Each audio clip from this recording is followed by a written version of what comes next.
السلام عليكم احبتي، كنتمنى تكونوا على خير وبخير، وكنتمنى يوصلكم هذا الفيديو وانتم في احسن حال. اولا وعشرا مبروكه، والله يدخل علينا رمضان بالصحه ومغفره الذنوب، والله يتقبل منا يا ربي صالح الاعمال. اليوم جيت نشارك معكم هاد المسمنات اللي كيجيو رائعين صراحه، رغم ان العجين عادي بالعجينه ديال المسمن. عندي 2 الكيسان ديال الدقيق مع 2 كيسان ديال الفينو و2 كيسان ديال الماء. انا هنا العجينه جاتني خفيفه شويه، فزدت لها كاس ديال الفينو صافي. يعني كندير لها غير الملحه فقط، ما ندير لا خميره لا حتى شي حاجه. وغادي نخلي العجينه ديالي ترتاح لمده ساعه 2 ساعات 3. يعني من الافضل انكم تعجنوا العجينه بكري وتخليوها ترتاح على خاطر ان شاء الله، وغادي تجي مزيونه. كما كتلاحظوا هنا غير كندلكها واحد شويه غير باش تجمع، وصافي غادي نديرها في الاناء يكون مدهون بالزيت ويكون مغطي طبعا.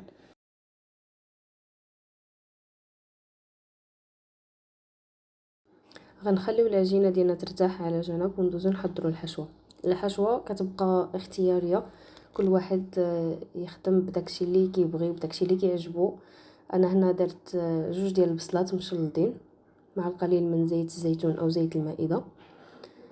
غادي نضيف الكفته، وايضا غادي نضيف الفلافل الالوان، ثم غادي ندير معلقه صغيره من الملحه، الثوم بودره، القزبور ايضا عندي مطحون، السكينجبير والخرقوم والابزار. وهنايا عندي هاد العطريه ديال الباستا حتى هي كتطلق واحد البنه ما بها شي مزيونه. وايضا عندي المطرد. وصافي غادي نخلي الكل يتشحر مزيان على النار اللي تكون متوسطه باش ما يطلقناش الماء، لان اذا تطلق الماء غادي العجين ديالنا كامل غادي يتقطع. وهنا كاضافه اخيره ضفت الجزر المبشور، لان الجزر واخا ما يطيبش مزيان كيبقى عنده واحد الطيبه رائعه جدا. انا ضفته حتى الاخير، خليته هكاك يعني كيبقى بحال اللي خضر شويه، عطى واحد المذاق رائع جدا. وصافي غادي نحط الحشوه ديالي تبرد. هنا ضفت الزيتون ايفيلي، وغادي ندوز العجينه ديالي من بعد ما كتكون ارتاحت وعطاتني الطوع اللي انا باغاه. غادي نقسم العجين ديالي الى قطع تكون متساويه، اذا بغيتو يجيكم المسمن كامل قد بعضياتو، وكل واحد كيخدم بالقياس اللي كيناسبو.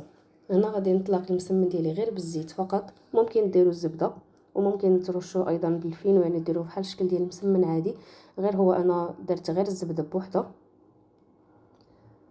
انا باش نساعد العجين ديالي انه يطوع دغيا. فكنضطر انني نطلقوا كويرات هكا صغيره وندهنهم بالزيت، وتبارك الله راه كتخرج كميه كثيره. صافي هنا غادي نطلق المسمنات ديالي وغادي نطويهم على شكل مسمنه صغيره حتى غادي نكمل باقي الكميه، ومن بعد غادي نطلقها ايضا. وكما كتلاحظوا صراحه هما ساهلين بدون تعقيد، غير الشكل اللي كيبقى مختلف.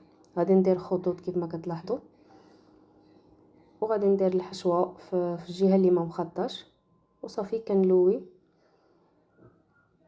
وكنجمع العجين ديالي بهذا الشكل. فصدقوني كتجي رائعه، والعجين كيجي مقرمش كيجي يا سلام. فاذا جربتوا هذه الوصفه غادي غادي تنال الاعجاب ديالكم طبعا، وغادي تنال اعجاب وليداتكم، وخصوصا اللي ما كياكلوش هكا الخضر. كما كتلاحظوا في الطريقه سهله جدا، وبهذا الشكل غادي نكمل باقي الكميه، وغادي ندخلهم الفرن يكون سخون من قبل. يعني ملي بديت كندير انا الحشوه ديالي راه خليت الفران كيسخن.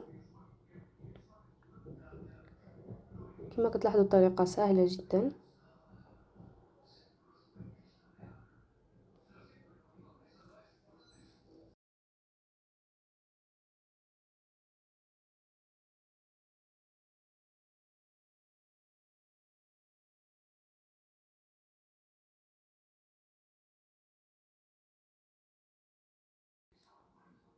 وهنا من بعد ما كملت كان هذا هو الشكل النهائي.